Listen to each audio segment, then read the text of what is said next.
हम सब तो संकल्प को मजबूत करते हैं। हम तो किसी व्यक्ति से कहते हैं कि क्या तुम में कोई विल पावर ही नहीं, तुम में कोई संकल्प की शक्ति नहीं? अगर संकल्प की शक्ति नहीं तो तुम बिना रीढ़ के आदमी हो, तुम आदमी ही नहीं। अल्लाह से कहता है ज्ञानी संकल्प की शक्ति को छीन करते हैं। अजीब बात है। हम तो एक एक बच्चे को सिखा रहे हैं कि विल पढ़नी चाहिए।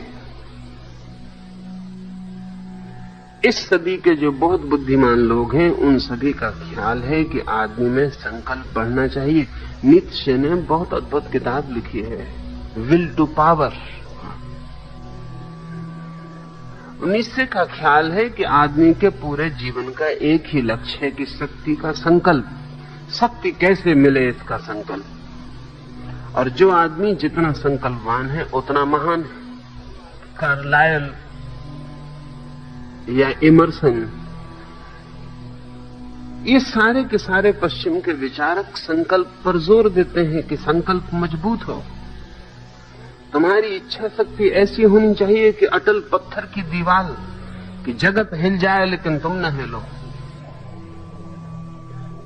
टूट जाओ, मिट जाओ, झुको मत। अल्लाह से कहता है कि हड्डियां हो मजबूत, संकल्प शक्ति बिल्कुल छीन हो ही नहीं। क्यों? क्योंकि मनुष्य के बीच दो चीजों के सामने चुनाव है, या तो संकल्प या समर्पण।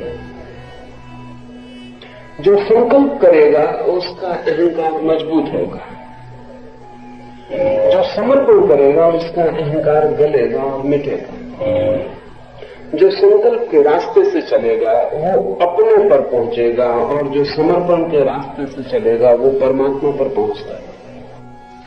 परमात्मा तक पहुंचना हो तो छोड़ देना पड़ेगा अपने को, और स्वयं के मैं को मजबूत करना हो तो फिर पकड़ लेना पड़ेगा अपने को। तो शरीर चाहे मिट जाए, हड्डियां चाहे टूट जाएं, संकल्प ना टूटे।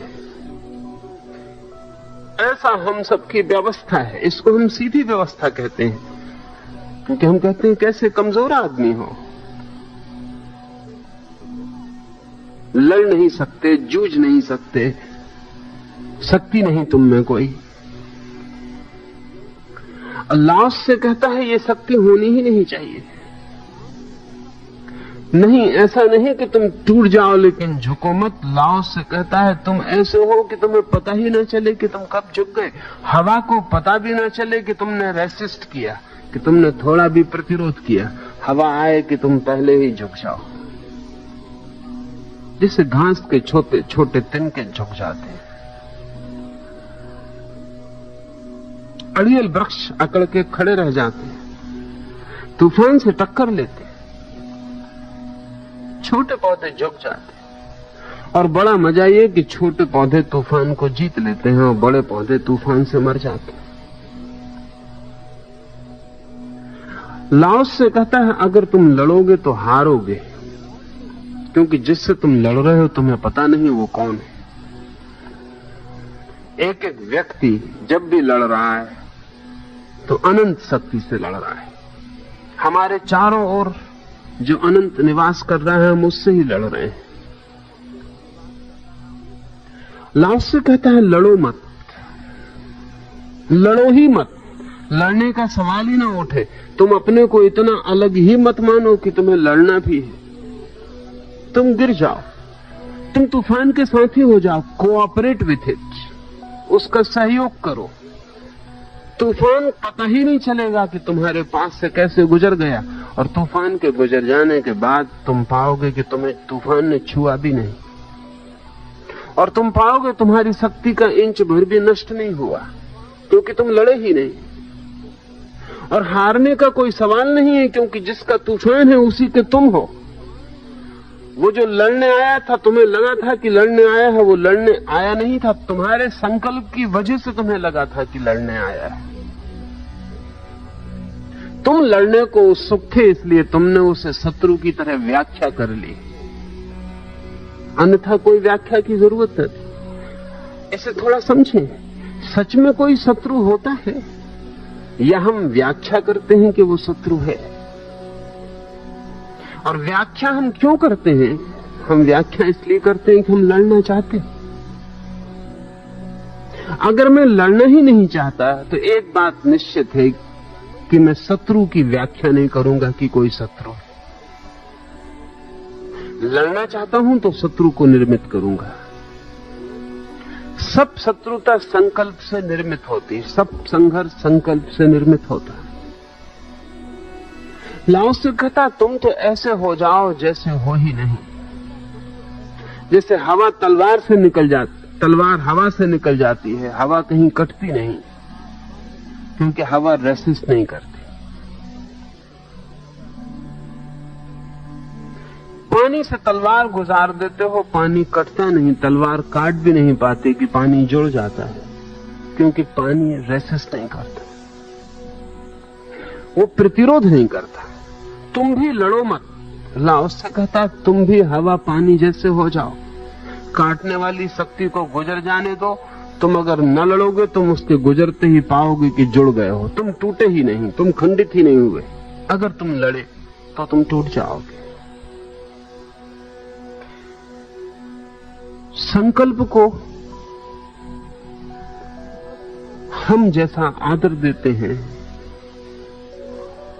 लाओस से ठीक उससे विपरीत उसकी व्याख्या करता है। हम आदर देंगे क्योंकि हमारा सारा जीवन का ढांचा अहंकार पर निर्मित है, महत्वाकांक्षा पर खड़ा है। दौड़ना है, कहीं पहुंचना है, कुछ पाना है, धन यश पद मर्यादा कुछ उपलब्ध करना है, किन्हीं से कुछ छीनना है, किन्हीं को कुछ हमसे न छीन ले इससे रोकना है। जीवन हमारा एक संघर्ष है, हमारे देखने का ढंग संघर्ष का ढंग है। झुकना नहीं, झुके तो भारी ग्लानि होगी। लाओस से कहता है ये जीवन के सोचने का ढंग बीमारी में ले जाता है, रुग्णता में ले जाता है। तुम ऐसे हो जाओ जैसे हो ही नहीं। ये जो न होने जैसा होना है वहां संकल्प न होगा। जापान में जूडो या जिजित्सु की पूरी कला लाओस के इसी सूत्र पर खड़ी। उसे थोड़ा समझ लेना उपयोगी, उससे समझ में आ जाएगा कि लाओस से क्या कहता है। अगर मैं आपको घूसा मारूं तो जो स्वाभाविक प्रतिक्रिया मालूम होती है वो ये है कि आप मेरे घूसे का विरोध करें। विरोध दो तरह का होगा। अगर आपको मौका मिला तो आप मेरे घूसे को रोकेंगे या घूसे के जवाब में घूसा उठाएंगे। अगर मौका न मिला फिर भी घूसा जब आपके शरीर पर पड़ेगा तो आपके शरीर के रग रेशे से प्रतिरोध उठेगा। आपकी मांसपेशियां, आपके स्नायु सब सख्त होकर घूसे को रोकेंगे कि भीतर तक चोट न पहुंच जाए। आपकी हड्डियां कड़ी हो जाएंगी, आपका शरीर भिज जाएगा, खिंच जाएगा, ताकि सख्ती से आप दीवार बना लें और घूसे की चोट भीतर न पहुंच पाए। जूडो की कला इससे बिल्कुल उल्टी है और जूडो की कला से बड़ी कोई कला नहीं है युद्ध के मामले में। और जूडो का थोड़ा सा जानकार भी आपके बड़े से बड़े पहलवान को क्षण भर में चित्त कर देगा। और चित्त कर देगा इस तरकीब से कि लड़ेगा नहीं। जूडो की कला ये कहती है कि जब तुम्हें कोई घूसा मारे तो तुम घूसे को पी जाओ, कोऑपरेट विथ इट, तुम उससे लड़ो मत। जब तुम पर कोई घूसा मारे तो तुम ऐसे हो जाओ जैसे कि तुम एक तकिए जैसे हो, घूसा तुम पर लग गया और तुम पी गए। फर्क समझ लें, घूसे के विरोध में प्रतिरोध और घूसे को पी जाने का। घूसा आपके ऊपर मारा गया है, आप सहयोग करो और घूसे को पी जाओ, उससे कहीं भी लड़ो मत, किसी तल पर भी। और जूडो कहता है घूसे मारने वाले का हाथ टूट जाएगा।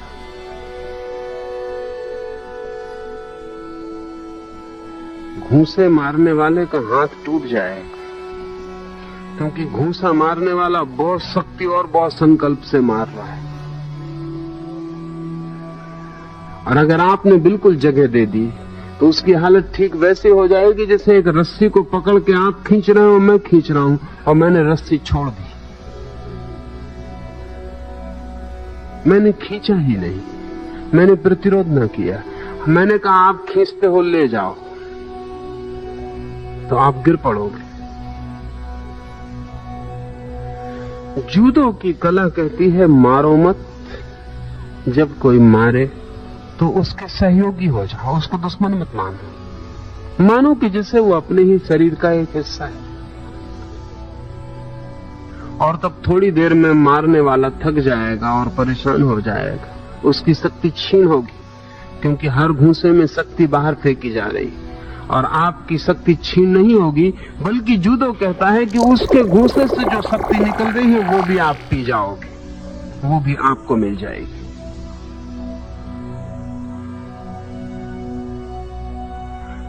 पांच मिनट के भीतर जूडो का ठीक से जानने वाला आदमी किसी भी तरह के आदमी को परास्त कर देता है। परास्त करना नहीं पड़ता, वो परास्त हो जाता है।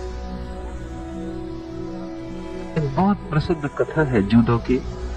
एक बहुत बड़ा तलवारबाज, एक बड़ा स्वार्ट्समैन, वो इतना बड़ा तलवारबाज है कि जापान में उसका कोई मुकाबला नहीं है। एक रात वो अपने घर लौटा है, 2 बजे हैं। जब वो अपने बिस्तर पर लेटने लगा तो उसने देखा एक बड़ा चूहा निकला है दीवार से। उसे बड़ा क्रोध आया। उसने चूहे को डराने धमकाने की कोशिश की अपने बिस्तर पर से, लेकिन चूहा अपनी जगह पर बैठा रहा। उसे बड़ी हैरानी हुई, वो बड़े बड़े लोगों को धमका दे तो भाग खड़े होते, चूहा। उसको क्रोध इतना आ गया कि उसके पास में ही उसकी सीखने की लकड़ी की तलवार पड़ी थी। उसने उठा के जोर से चूहे पर हमला किया।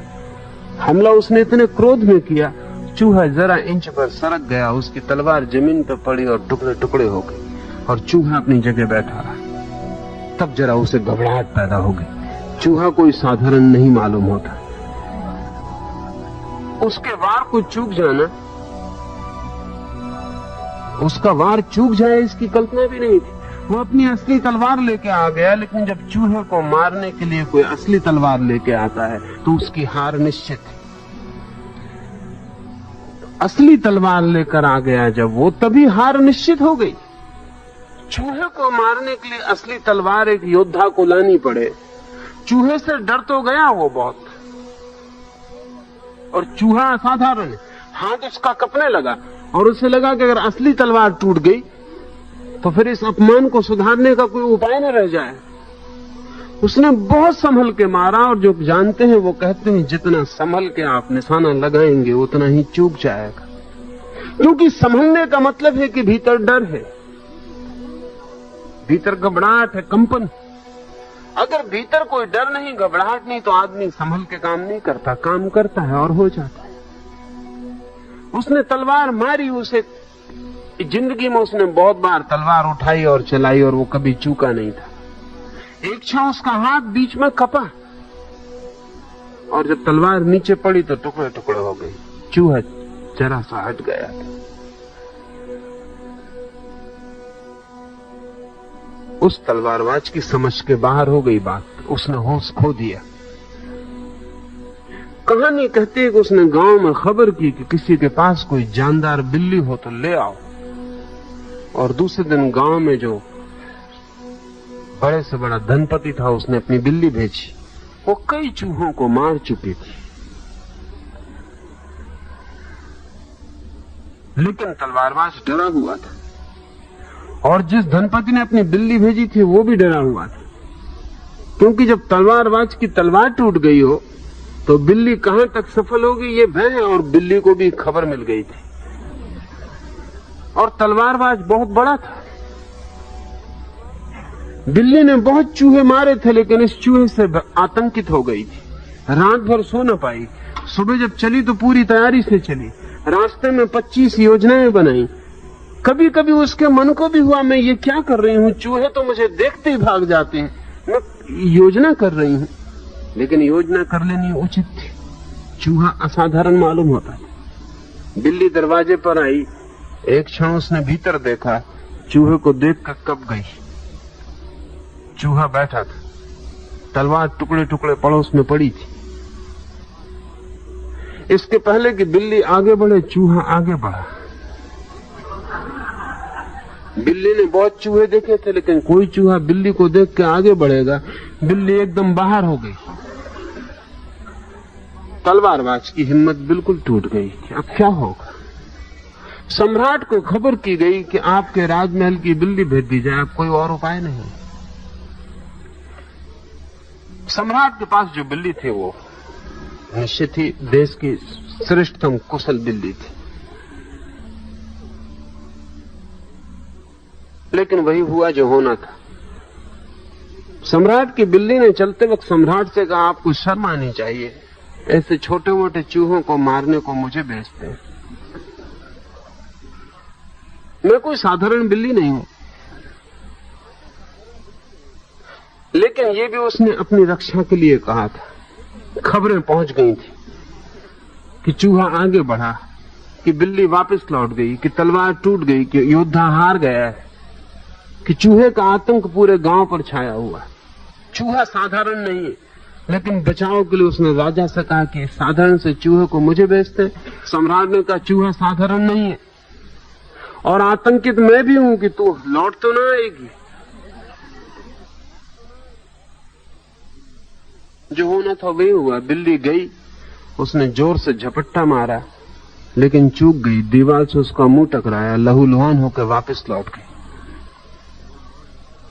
चूहा अपनी जगह था। गांव में एक फकीर के पास और एक बिल्ली थी। इस सम्राट की बिल्ली ने ही कहा कि अब और कुछ रास्ता नहीं है, सिर्फ उस फकीर के पास एक बिल्ली है जो हम सबकी गुरु है और जिससे हमने कला सीखी, शायद उसे कुछ पता हो। वो मास्टर कैट थी। उस बिल्ली को बुलाया गया। सारे गांव की बिल्लियां इकट्ठी हो गईं। कोई 500 बिल्लियों ने भीड़ लगा ली मकान के आसपास, क्योंकि चमत्कार का मामला। और अगर फकीर की बिल्ली हारती है तो फिर बिल्ली सदा के लिए चूहों से हार जाएगी। चूहा अपनी जगह बैठा था। फकीर की बिल्ली जब भीतर जाने लगी तो सभी बिल्लियों ने सलाह दी कि देखो ऐसा करना, कि देखो ऐसा करना, कुछ ऐसा कर लेना। उस फकीर की बिल्ली ने कहा, ना समझो, अगर योजना बनाओगी चूहे को पकड़ने की तो चूहे को कभी ना पकड़ पाओगी, क्योंकि जिस बिल्ली ने योजना बनाई वो हार गई। योजना बनाने का मतलब ये है कि चूहे से डर गए तुम। चूहे ही है ना, पकड़ लेंगे। कोई पकड़ने में कला की जरूरत नहीं है, बिल्ली होना ही हमारी कला है, हम पकड़ लेंगे। योजना मैं नहीं बनाऊंगी। योद्धा ने भी कहा कि थोड़ा सोच लो, क्योंकि यह आखिरी मामला है। अगर तू भी लौट गई तो मुझे घर छोड़ के भाग जाना पड़ेगा, क्योंकि भीतर इस कमरे के मैं अब नहीं जा सकता हूं। तो चूहे को देखना भी ठीक नहीं है। अब वो वहीं बैठा है अपनी जगह पर। उस बिल्ली ने कहा, यह भी कोई बात है, सब शांत रहे। वो बिल्ली भीतर गई और चूहे को पकड़ के बाहर आ गई। बिल्लियों की भीड़ लग गई। उन सब ने पूछा कि चूहे को तूने पकड़ा कैसे?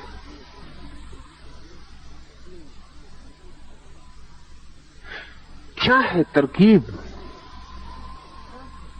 उस बिल्ली ने कहा, मेरा बिल्ली होना काफी। मैं बिल्ली हूं और ये चूहा है।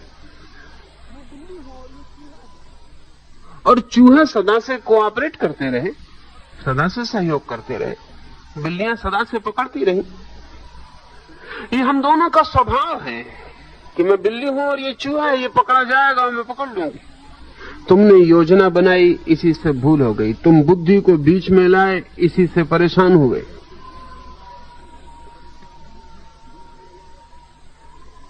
ज़ैन फकीर इस कहानी को सैकड़ों साल से कहते रहे।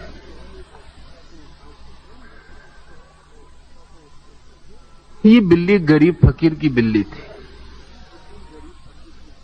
सम्राट की बिल्ली के बराबर इसके पास शरीर भी ना था, ताकत भी ना थी, इसके हाथ में तलवार भी ना थी। ये साधारण बिल्ली थी।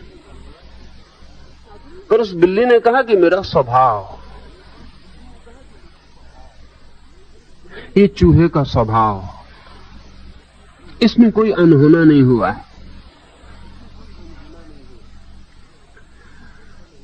जिजित्सु या जुडो सिखाने वाले लोग कहते हैं कि प्रकृति का एक नियम और एक स्वभाव है। अगर कोई घूंसा आपकी तरफ मारा जाए, अगर आप प्रतिरोध करें तो दोनों शक्तियां लड़ती हैं और दोनों शक्तियों में संघर्ष होता है, दोनों शक्तियां क्षीण होती हैं। अगर आप प्रतिरोध ना करें तो एक ही तरफ से शक्ति आती है, दूसरी तरफ खाली गड्ढा बन जाता है, शक्ति आत्मसात हो जाती है, दूसरा व्यक्ति परेशान हो जाता है, वो योजना करके हमला करता है और आप अनायोजित बिना किसी प्लानिंग के चुपचाप हमले को पी जाते। अगर ऐसा शून्य भीतर बन जाए कि किसी हमले का कोई प्रतिरोध ना हो, क्योंकि भीतर कोई प्रतिरोध करने वाला संकल्प ही ना रहा, तो उस शून्य में जगत की महानतम शक्ति का आविर्भाव होता है। लाओस से कहता है संकल्प क्षीण हो, उसका अर्थ है कि संकल्प शून्य हो, भीतर शून्यवत हो जाओ, कुछ होने की कोशिश मत करो। उस बिल्ली ने कहा कि तुम सब बिल्ली होने की कोशिश कर रही हो। बिल्ली होने की कोई कोशिश करनी पड़ती? तुम बिल्ली हो, तुम्हारी कोशिश ही तुम्हें तकलीफ में डाल रही। तुम हमला बनाने की योजना में पड़ी हो।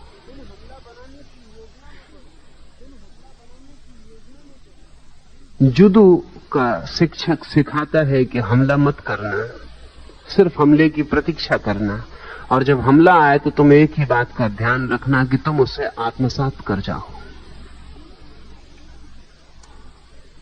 और अगर कोई गाली दे और आप गाली को आत्मसात कर जाएं, तो जिसने गाली दी है वो कमजोर हो जाता है। करें और देखें। और जिसने गाली चुपचाप पी ली, दबाई नहीं, दबाना नहीं है, पी ली। जैसे कोई ने प्रेम का उपहार दिया, ऐसा पी ली, आत्मसात कर ली, संभाली, अपने में एब्जॉर्ब कर ली, गड्ढा बन गया। तो गाली देने में जितनी शक्ति उस व्यक्ति की व्यय हुई, उतनी शक्ति इस व्यक्ति को मिल गई। और जब गाली देने वाला पाता है कि विरोध में गाली नहीं उठी, तो इतना परेशान हो जाता है जिसका कोई हिसाब नहीं। जब आप विरोध में गाली दे देते हैं तो परेशान नहीं होता, क्योंकि ठीक है, अपेक्षा यही थी कि आप गाली देंगे उत्तर में। लेकिन जब आप गाली नहीं देते हैं तब परेशान हो जाता है, और दुगने वजन की गाली खोज के लाता है और जोर से हमला करता है। लेकिन अगर आपको कला है पीने की, तो आप उसके हमले को पीते चले जाते हैं और उसे निर्बल करते चले जाते हैं। वो अपनी ही निर्बलता से गिरता है। जुडो कहता है कि दुश्मन अपनी ही निर्बलता से गिर जाता है, तुम्हें गिराने की कोई जरूरत ही नहीं। लाओत्से के इन्हीं सूत्रों से जुडो का विकास हुआ।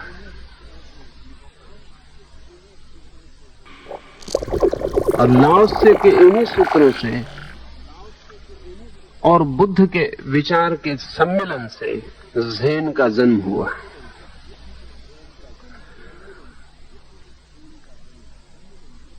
बुद्ध का विचार भारत से चीन पहुंचा है और चीन में लाओत्से के विचार की परत वातावरण में थी। इन दोनों के संगम से एक बहुत ही नई तरह की चीज दुनिया में पैदा हुई, ज़ेन। बुद्ध ने भी कहा था बहुत और अर्थों में, किसी और तल पर, कि मैं अपने भीतर के शत्रुओं से लड़ के हार गया और न जीत पाया। और जब मैंने भीतर के शत्रुओं से लड़ना ही बंद कर दिया और जीतने का ख्याल ही छोड़ दिया, तो मैंने पाया कि मैं जीता ही हुआ हूं। और जब लाओत्से के इन सूत्रों से बुद्ध के इन विचारों का तालमेल बना, तो एक बिल्कुल ही नया विज्ञान पैदा हुआ। वो विज्ञान है बिना लड़े जीतने का। वो विज्ञान है लड़ना ही नहीं और जीत जाना, संघर्ष नहीं और विजय, संकल्प नहीं और सफलता। हम सोच ही नहीं सकते, क्योंकि हम तो सोचते हैं जहां भी संकल्प होगा वहीं सफलता है,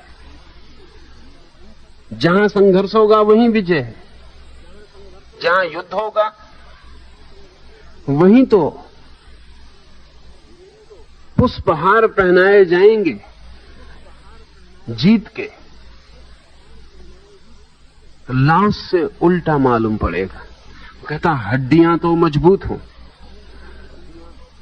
लेकिन संकल्प शून्य हो। क्यों? हड्डियों और संकल्प में क्यों फर्क कर रहा है? अगर आपके ऊपर मैं हमला करूं तो हड्डियां इतनी मजबूत होनी चाहिए कि हमले को पी सकें। हड्डियों का मतलब है आपके पास जो भी पीने का संरचना है, स्ट्रक्चर है, वो इतना मजबूत होना चाहिए कि पी जाए, लेकिन भीतर कोई प्रतिरोध करने वाला अहंकार नहीं होना चाहिए कि लड़ पड़े। ध्यान रहे, लड़ने के लिए उतने मजबूत शरीर की जरूरत नहीं है जितना लड़ाई पीने के लिए मजबूत शरीर की जरूरत है।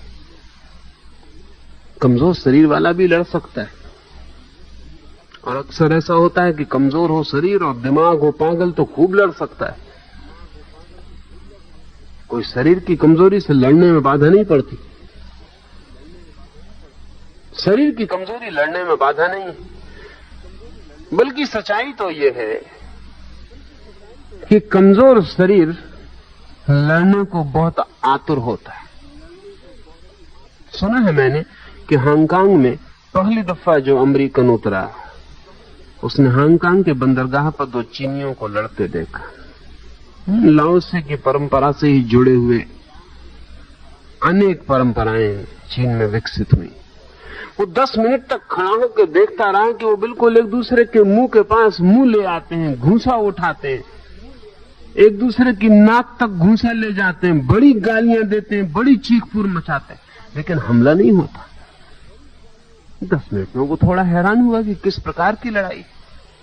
उसने अपने गाइड को पूछा कि क्या हो रहा है, क्योंकि उसको समझ नहीं आया कि लड़ाई हो रही। क्योंकि लड़ाई कैसी, इतने निकट घूंसे पहुंच जाते हैं और वापस लौट जाते हैं, ये कोई खेल हो रहा है। उस गाइड ने कहा कि ये चीनी ढंग की लड़ाई है, चाइनीज वे ऑफ फाइटिंग। कहा कि लेकिन फाइट तो हो ही नहीं रही, लड़ाई तो हो ही नहीं रही। 10 मिनट से मैं देख रहा हूं, इतने निकट दुश्मन हो और घूंसा इतने करीब आ जाता हो, फिर वापस क्यों लौट जाता? तो उस गाइड ने कहा कि 2500 साल से इस मुल्क में एक ख्याल है कि जो पहले हमला करे वो कमजोर, वो हार गया। तो ये दोनों प्रतीक्षा कर रहे हैं, जो पहले हमला करे वो कमजोर, वो हार गया।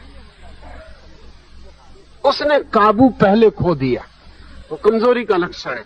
तो ये सब भीड़ भी खड़े होकर ये देख रहे हैं, देखें कौन हारता है। और हार का लक्षण ये होगा कि हमला हुआ कि भीड़ हट जाएगी, बात खत्म हो गई, फला आदमी हार गया जिसने हमला किया पहले।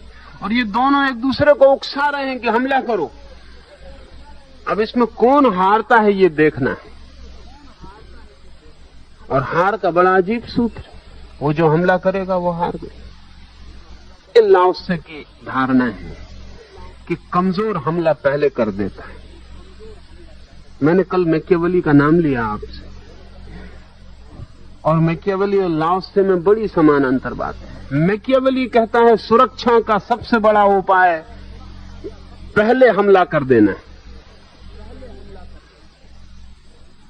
The best way to defend is to attack first. अगर सुरक्षा चाहते हो तो पहले ही हमला कर दो। वो ठीक कह रहा है, वो ठीक इसलिए कह रहा है कि इतनी देर मत करो, हमला पहले ही कर दो। अगर कमजोर भी पहले हमला कर दे मैकियावेली के हिसाब से, तो उसके जीतने की संभावना बन जाएगी, वो आगे हो गया। और मैकियावेली जो संदेश दे रहा है वो कमजोरों के लिए दे रहा है। असल में सुरक्षा कमजोर के लिए ख्याल है। लाओस से कहता है कि हमला आए तो पी जाओ, हमला करने का तो सवाल ही नहीं, पहले क्या पीछे भी करने का सवाल नहीं, उसे आत्मलीन कर लेना है। ऐसा हो सके कि शरीर हो स्वस्थ, मन हो शून्य, हड्डियां हो मजबूत, मकान की दीवारें हो सुदृढ़ और भीतर मालिक हो जैसे नहीं। तो लाओस से कहता है परफेक्ट मैन, पूर्ण आदमी का जन्म होता है, पूर्ण मनुष्य का जन्म होता है।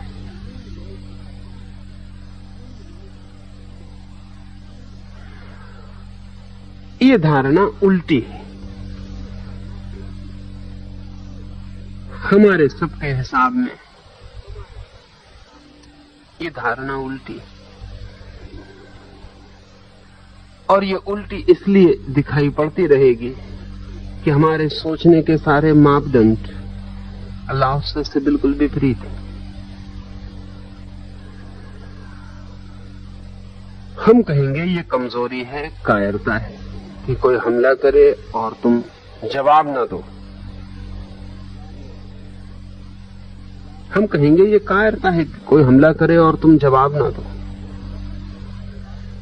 जिंदगी पुकारे लड़ाई के लिए और तुम खड़े रह जाओ, कि तूफान चुनौती दे और तुम लेट जाओ,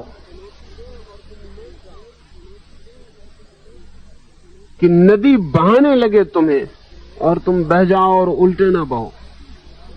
नसरुद्दीन को खबर दी है उसके घर के आसपास के पड़ोसियों ने कि तू भाग जल्दी, तेरी पत्नी नदी में गिर पड़ी, पूर है तेज, वर्षा के हैं दिन, धार है कड़ी और डर है कि पत्नी शीघ्र ही सागर में पहुंच जाएगी, तू भाग। नसरुद्दीन भागा, तट पर बहुत भीड़ इकट्ठी हो गई, वो नदी में कूदा और उल्टी धार की तरफ तैरने लगा। उल्टी तरफ, सागर की तरफ दौड़ रही है नदी, वो उल्टी तरफ नदी के उद्गम की तरफ जोर से तैरने लगा। तेज है धार, तैर भी नहीं पा रहा। लोगों ने चिल्लाया, पागल नसरुद्दीन, कोई नदी में गिर जाए तो उल्टी तरफ नहीं बहता, तेरी पत्नी नीचे की तरफ गई होगी। उन्होंने कहा कि माफ करो, मेरी पत्नी को मैं तुमसे अच्छी तरह जानता हूं, वो सदा उल्टे काम करती रही, वो कभी नीचे की तरफ नहीं बह सकती।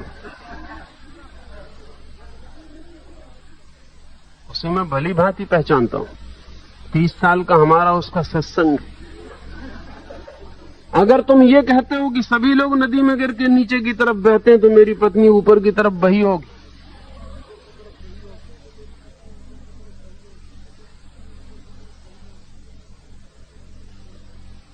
लाओस और हमारे बीच ऐसे ही उल्टे नाते हैं, इसलिए लाओस को समझना मुश्किल हो जाता है।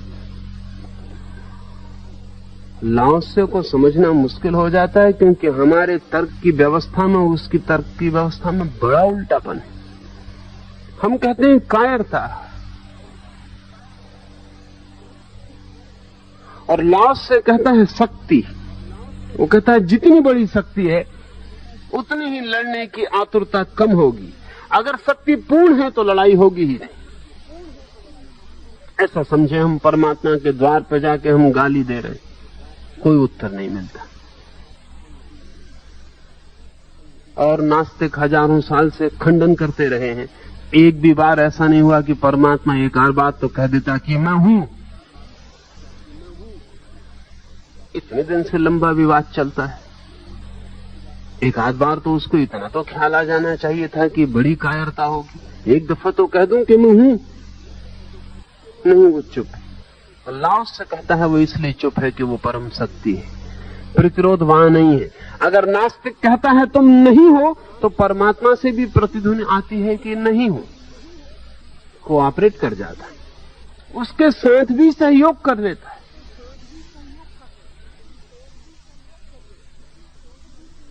उससे भी विरोध नहीं है। जितनी बड़ी ऊर्जा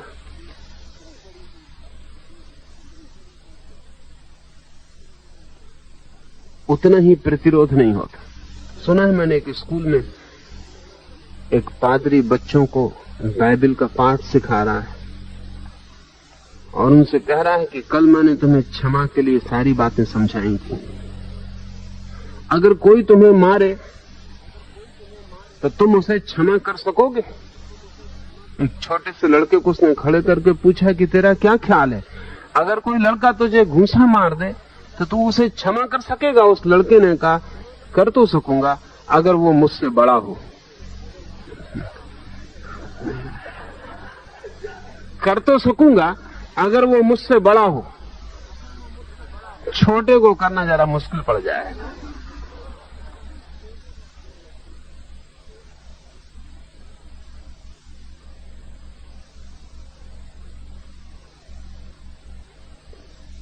असल में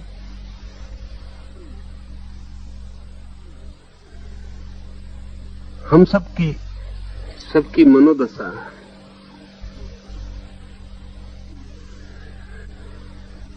ऐसी ही है। जिसको हम दबा सकते हैं हम दबा देते, जिसको हम सता सकते हैं उसे हम सता देते, जिसको हम चोट पहुंचा सकते हैं उसे हम चोट पहुंचा ही देते, जिसे हम नहीं पहुंचा सकते तब हम बड़े सिद्धांतों की बात कर लेते हैं।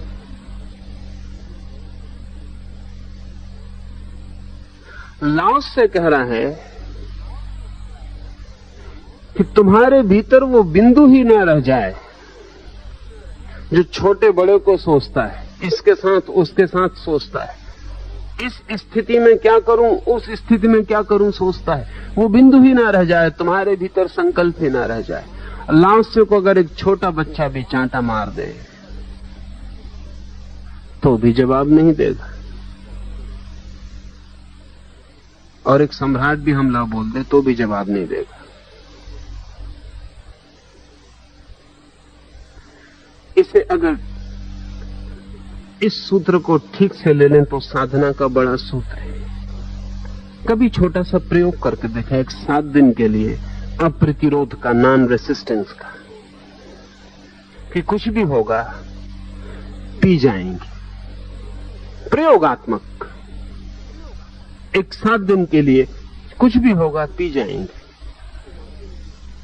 जिन जिन चीजों में कल प्रतिरोध किया था प्रतिरोध नहीं करेंगे, या जिन जिन चीजों में कल दबाना पड़ा था दबाएंगे नहीं, पी जाएंगे। और एक 7 दिन में आप पाएंगे कि आप इतनी शक्ति अर्जित कर लेते हैं जिसका कोई हिसाब लगाना मुश्किल। आपके पास इतनी ऊर्जा, इतनी एनर्जी इकट्ठी हो जाती है जिसका हिसाब नहीं। तब मुश्किल हो जाएगा उसके बाद इस ऊर्जा को व्यर्थ डिसिपेट करना। हम सब डिसिपेट कर रहे हैं, फेंक रहे हैं। सड़क से गुजर रहे हैं, एक छोटा सा बच्चा सड़क के किनारे खड़े होकर हंस दे और आप में प्रतिरोध शुरू हो गए।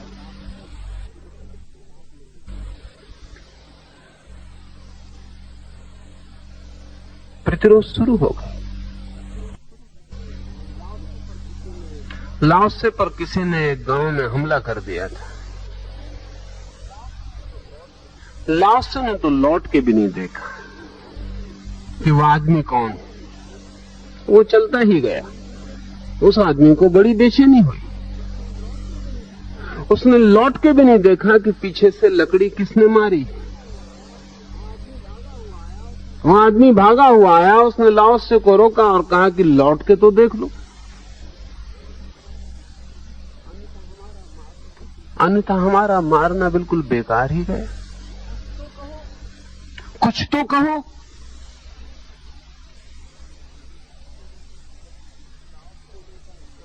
लाओसे ने कहा, कभी भूल चूक से अपना ही नाखून हाथ में लग जाता है तो क्या करते? कभी राह चलते अपनी ही भूल से गिर पड़ते हैं, घुटने टूट जाते तो क्या करते? लाओसे ने कहा, एक बार ऐसा हुआ कि मैं नाव में बैठा था और एक खाली नाव आके मेरी नाव से टकरा गई तो मैंने क्या किया। लेकिन अगर दूसरी नाव में कोई मल्लाह बैठा होता तो झगड़ा हो जाता। तो झगड़ा हो जाता। खाली नाव थी तो कुछ ना किया, कोई मल्ला में बैठा होता तो झगड़ा हो जाता। लेकिन उसी दिन से मैंने समझ लिया कि जब खाली नाव को कुछ नहीं किया तो मल्लाह भी बैठा हो तो क्या फर्क पड़ता है। तुमने अपना काम कर लिया, तुम जाओ, मुझे मेरा काम करने दो। वो आदमी दूसरे दिन पुनः आया और उसने कहा मैं रात भर सो नहीं सका। तुम आदमी कैसे हो? तुम कुछ तो करो, तुम कुछ तो कहो ताकि मैं निश्चिंत हो जाऊं। स्वभाव था उसके मन में बहुत कुछ कठिनाई चलती रही होगी। हम सब अपेक्षाओं में चलते हैं। अगर मैं गाली देता हूं तो मैं मान के चलता हूं कि गाली लौटेगी, लौट आती है तो नियमानुसार सब हो रहा है, नहीं लौटती है तो बेचैनी होती। बेचैनी उतनी हो जाती है कि मैं अगर प्रेम करता हूं तो मान के चलता हूं कि प्रेम लौटेगा, नहीं लौटता है तो जैसी बेचैनी हो जाती। हम सबके लेन देन के सिक्के तय। लाओ से कहता है ये सिक्कों को बदल डालो, भीतर हो जाओ शून्यवत, संकल्प को हटा दो और जो होता है होने दो। हम कहेंगे तब तो मौत आ जाएगी, बीमारी आ जाएगी, कोई लूट ही लेगा, सब बर्बाद ही हो जाएगा। हम 1000 दलीलें खोज लेंगे जरूर, लेकिन हमारी दलीलों का बहुत मूल्य नहीं है, क्योंकि जिन चीजों को बचाने के लिए हम दलीलें खोज रहे हैं उनमें से हम कुछ भी नहीं बचा पाते, सभी छूट जाता। न तो मौत रुकती, न बीमारी रुकती, कुछ रुकता नहीं, सभी नष्ट हो जाता है। और उसको बचाने की चेष्टा में हम कभी उसे पा ही नहीं पाते जो ऐसा था कुछ कि मिल जाता तो कभी नष्ट नहीं होता है। एक बार 7 दिन का छोटा सा प्रयोग करके देखें। मेरे लिए तो सन्यास का अर्थ यही है, लाओस से कह रहा है, यही अर्थ है सन्यास का कि ऐसा व्यक्ति जिसने संकल्प छोड़ दिया, जिसने समर्पण स्वीकार कर लिया, जिसने इस जगत के साथ संघर्ष छोड़ दिया और सहयोगी हो गए,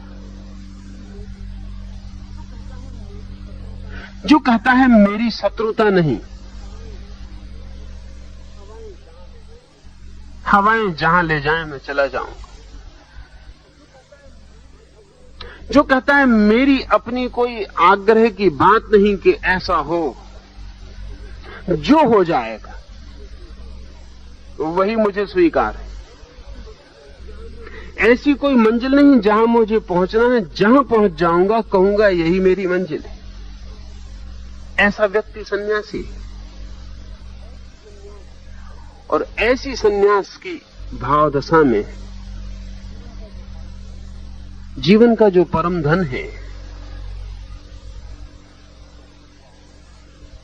उसका द्वार, उस खजाने का द्वार खुल जाता है। लाओस से कहता है संत जो जानते हैं वे प्रज्ञावान पुरुष अपने शासन में, ये भी शब्द सोचने जैसा है, क्योंकि संत का कोई शासन नहीं होता।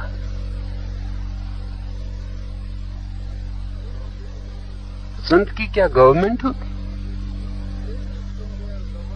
सेजेस इन देयर गवर्नमेंट, संत अपने शासन में। संतों की तो कोई सरकार दिखाई पड़ती नहीं। लेकिन ये बड़ा पुराना शब्द, बड़ा पुराना शब्द है। और वक्त था ऐसा जबकि संत का ही शासन था, कोई गवर्नमेंट नहीं थी उसकी, कोई शासन व्यवस्था न थी, कोई स्ट्रक्चर न था, लेकिन शासन उसी का था।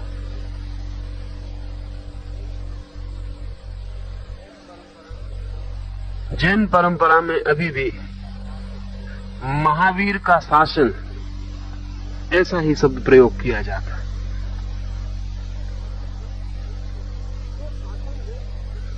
जो शासन दे उसको शास्ता कहा जाता है, इसलिए महावीर को या बुद्ध को शास्ता कहते हैं। शास्ता जिसने शासन दिया, और वो शास्ता ने जो कहा जहां संग्रहित हो उसको शास्त्र कहा जाता है। शासन का अर्थ है ऐसे नियम जिनसे आदमी चल सके और पहुंच सके।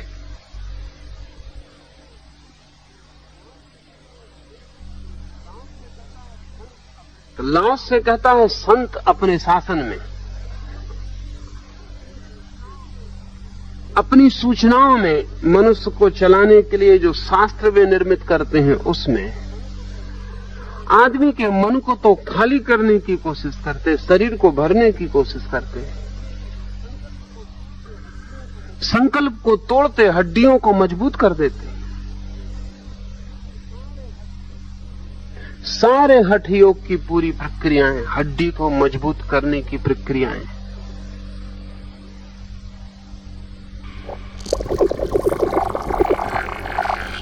भीतर से संकल्प को हटा के समर्पण को,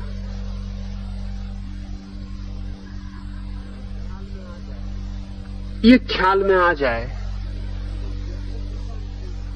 तो व्यक्तित्व का एक दूसरा ही रूप, जैसे हम हैं फिर वैसे नहीं,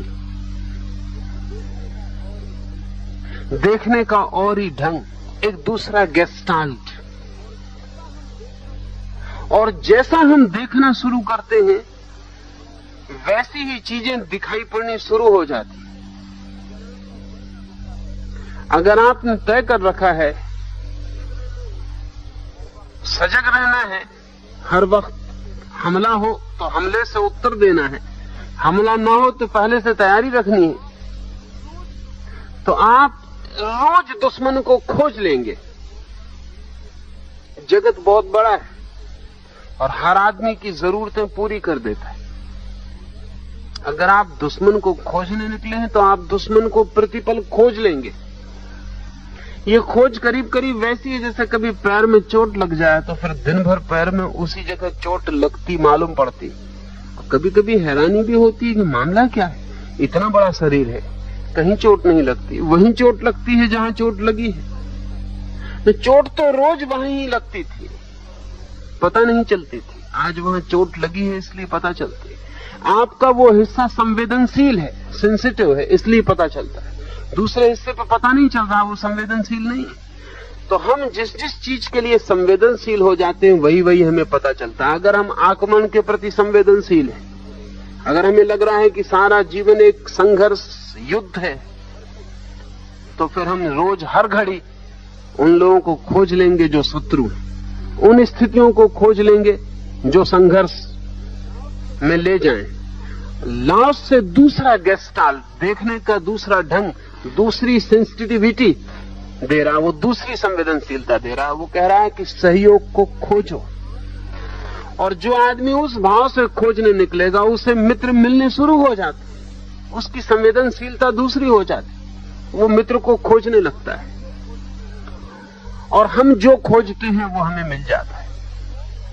या हम ऐसा कहें कि जो भी हमें मिलता है वो हमारी ही खोज है। इस जगत में हमें वो नहीं मिलता जो हमने नहीं खोजा है। इसलिए जब भी आपको कुछ मिले तो आप समझ लेना कि आपकी अपनी ही खोज है।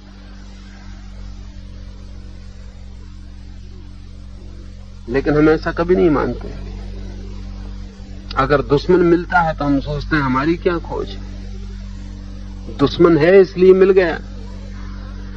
नहीं, दुश्मन होने के लिए आप संवेदनशील हैं, आप तैयार हैं, खोज ही रहे।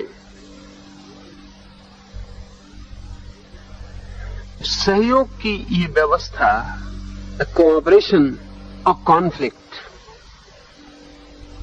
क्रोपाटकिन ने एक किताब लिखी है,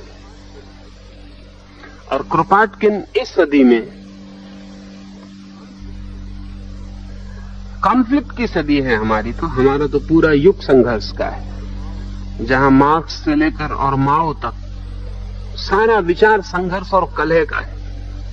वहां एक आदमी जरूर रूस में ही हुआ, वो आदमी भी क्रोपाटकिन, वो कोऑपरेशन, सहयोग, संघर्ष नहीं। और उसने एक बहुत बड़ी कीमती बात प्रस्तावित की, हालांकि इस सदी में सुनी नहीं गई, क्योंकि ये सदी उसके लिए संवेदनशील नहीं। डार्विन ने सिद्ध करने की कोशिश की कि सारा जगत जीवन के लिए संघर्ष है, स्ट्रगल है, स्ट्रगल टू सर्वाइव। अपने अपने को बचाने के लिए हर एक लड़ रहा है। और उसने ये भी सिद्ध किया कि इसमें वही बच जाता है जो फिटेस्ट है। और फिटेस्ट का मतलब ये, जो युद्ध में सर्वाधिक कुशल है वही बच जाता है। डार्विन से लेकर फिर इन 300 सालों में सारे जगत में संघर्ष का विचार परिपक्व होता चला गया। और मजे की बात है कि संघर्ष के परिपक्व विचार ने हमें संघर्ष के लिए और उन्मुख बनाया।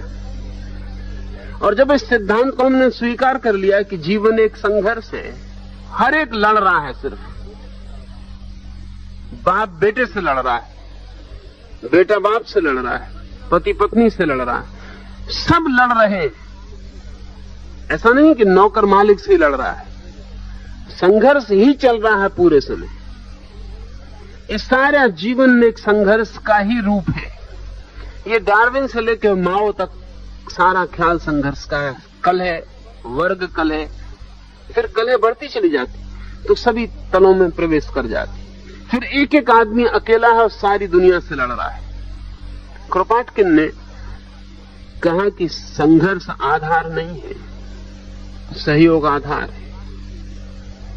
और मजे की बात उसने ये कही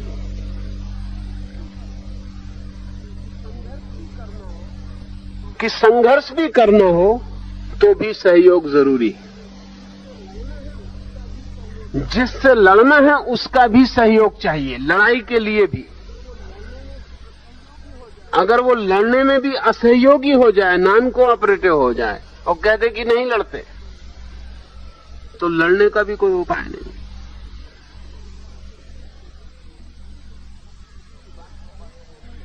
ये बहुत मजे की बात क्रोपाटकिन ने कही कि संघर्ष के लिए सहयोग अनिवार्य है, लेकिन सहयोग के लिए संघर्ष अनिवार्य नहीं। फाउंडेशनल, बुनियादी सहयोग है, क्योंकि संघर्ष भी बिना सहयोग के नहीं हो सकता। अगर मैं आपसे लड़ना भी चाहूं तो किसी न किसी रूप में आपके सहयोग की जरूरत है। अगर आप बिल्कुल कोऑपरेट ही ना करें तो लड़ाई भी नहीं चल सकती। लड़ाई भी बड़ा सहयोग है। और दो आदमी जब लड़ते हैं तो बहुत बहुत ढंगों से एक दूसरे का सहयोग करते हैं। लेकिन सहयोग के लिए किसी संघर्ष की जरूरत नहीं है। इसका अर्थ यह होता है कि सहयोग ज्यादा गहरे में है।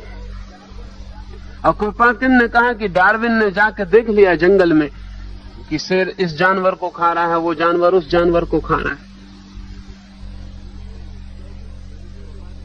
लेकिन क्रोपाटकिन का कहना है कि 24 घंटे में अगर एक बार शेर एक जानवर पर हमला करता है तो बाकी 23 घंटों में हजारों जानवरों के साथ सहयोग कर रहा है। उसे कभी डार्विन ने देखा नहीं। जंगल के जानवर 24 घंटे लड़ नहीं रहे। सच बात यह है कि आदमी से ज्यादा लड़ने वाला कोई भी जानवर जंगल में नहीं। एक सूफी फकीर हुआ है जलालुद्दीन, वो अपने ध्यान में बैठा है और उसके एक शिष्य ने आके उससे कहा कि उठिए उठिए, बड़ी मुश्किल हो गई। एक बंदर के हाथ में तलवार पड़ गई, कुछ ना कुछ खतरा होकर रहेगा। जलालुद्दीन ने कहा बहुत परेशान मत हो, आदमी के हाथ में तो नहीं पड़ी है ना, फिर कोई फिक्र की बात नहीं, फिर कोई चिंता की बात नहीं।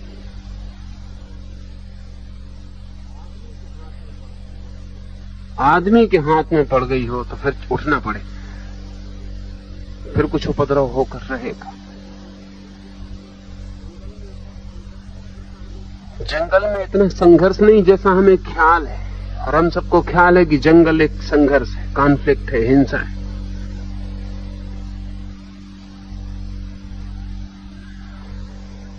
बड़ा सहयोग है।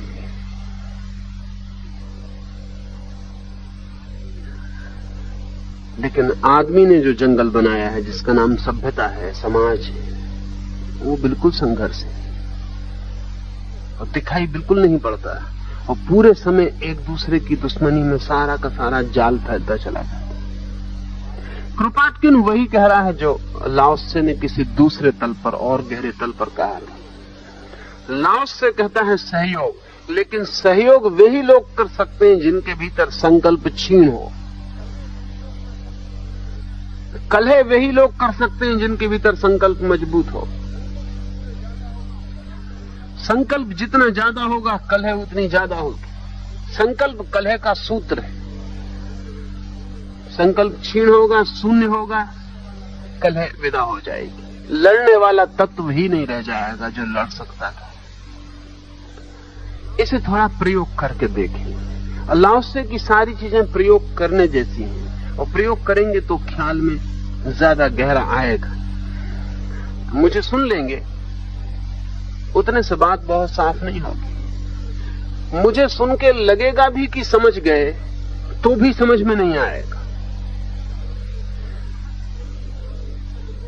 ये समझ ऐसे ही होगी जैसे अंधेरे में छोटी सी बिजली कौन जाए। एक क्षण को लगे कि सब दिखाई पड़ने लगा, और फिर क्षण भर बाद अंधेरा हो जाए। क्योंकि आपका जो अपना तर्क है, वो तर्क लंबा है, वो जन्मों जन्मों का है। जन्मों जन्मों का जो तर्क है वो तो कलह का है, संघर्ष का है। इस संघर्ष के तर्क की लंबी यात्रा में जरा सी बिजली कौन जाए कभी सहयोग की किसी की बात से, तो कितनी देर टिकेगी? जब तक कि आप सहयोग के लिए भी कोई प्रयोग ना करें, जब तक कि आपके संघर्ष के अनुभव के विपरीत सहयोग का अनुभव भी खड़ा ना हो जाए। उसे थोड़ा प्रयोग करें। एक 7 दिन का नियम, किसी भी सूत्र को समझने के लिए कम से कम 7 दिन का नियम ले ले कि कल सुबह से 7 दिन तक सहयोग करूंगा, चाहे कुछ भी हो जाए। जहां जहां संघर्ष की स्थिति बनेगी वहां वहां सहयोग करूंगा। और इस सूत्र का राज खुल जाए। इन सब सूत्रों का राज व्याख्या से नहीं, प्रतीति से खुलता है। व्याख्या से समझ में आ जाए इतना ही कि प्रयोग करने जैसा है, उतना काफी है। जिससे लड़े थे उससे सहयोग कर लें।